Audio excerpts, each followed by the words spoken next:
Welcome to Timeless Chronicles. 16 questions about ancient Rome even history buffs don't know the answer to. Why has Roman concrete stood the test of time? Among their many accomplishments, the Romans were especially famous for their buildings. From aqueducts to palaces, amphitheaters, and the roads knitting the empire together, they were always building. What's more, many of their structures remain intact today. The secret to their durability lies in Roman concrete. Why did Romans have such long names? Anyone who reads about the ancient Romans notices very quickly just how complicated and long their names were. This is especially true of members of the upper classes and among the imperial family, who often added names as they achieved military success. Did the Romans really have vomitoriums?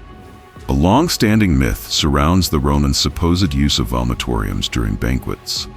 According to this legend, noble Romans were so invested in the pursuit of culinary pleasure that they would use these chambers to vomit to make room for more food. How did Romans heat their public baths? The Romans left behind many architectural legacies, but one of the most notable is the bath. The Romans loved their baths, and these facilities provided both hot and cold water to bathers. Did the Romans have any gods before they adopted the Greek gods? While it is true that the Romans adopted many of the Greek deities, though giving them Latin names, they did have some of their own deities that predated their encounters with their neighbors, including Janus, the god of doorways and beginnings, and Vesta, the goddess of the hearth. Why were the Romans against kings but okay with emperors? One of the most notable aspects of the Roman mind was its abhorrence of kingship. Historically, this stemmed from the moment in Roman history when various nobles rose up and ousted the last king, Tarquin, thus establishing the Roman Republic. However, in its later years, the Republic was torn apart by a series of civil wars, which really only ended when a young man named Octavian defeated his rival Antony and assumed full leadership of the state. Why do so many Romans share the same names? Studying ancient Roman history can often be confusing for a modern reader, especially because so many of them seem to have the same name or a variation of the same name. This is due in large part to the limited number of praenomina available. Where did Roman slaves come from?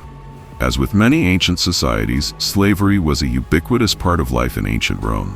Slaves were used as servants, laborers, farmhands, prostitutes, and scribes. In many ways, the entire Roman economy was founded on the exploitation of forced human labor. How common was divorce in ancient Rome? While some might think divorce is a mark of the modern age, in fact it was relatively common and easy to obtain in ancient Rome. Did the Romans have good hygiene? As with so many questions about the Romans, this is a tricky one. Yes, the Romans were devoutly committed to hygiene in its various forms. They had public baths, they built latrines and sewage systems, and many cities had piped water. All of these helped to contribute to public health. What did they eat and drink? The Romans had a varied diet, though it is notable for not containing as much meat as we are used to today. Though it's hard to say with exact certainty, it seems likely that most Romans ate a diet largely composed of vegetables and legumes, with some occasional variation, including meats, cheese, and fruit. Did they all wear togas? The enduring image of the Roman man is of a figure in a toga, the elaborately draped piece of clothing that appears in most of the iconic paintings and sculptures. However, as with so many other aspects of Roman society, the toga was bound up with notions of class. In fact, only citizens were permitted to wear them. What did the Romans use urine for? While it may seem a little gross to those living in the modern world, the Romans made substantial use of urine. Why were so many Roman emperors outlandish or seemingly insane? Most people are familiar with at least some of the most outlandish stories about the Roman emperors. Nero fiddled while Rome burned, and Caligula tried to make his horse a senator, or consul or tribune. How did someone become a gladiator?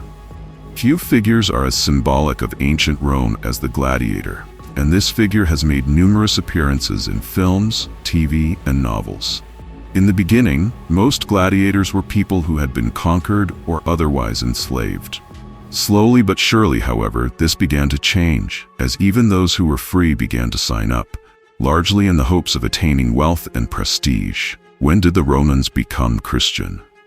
Though it would go on to become one of the largest religions in the world, Christianity had very humble beginnings.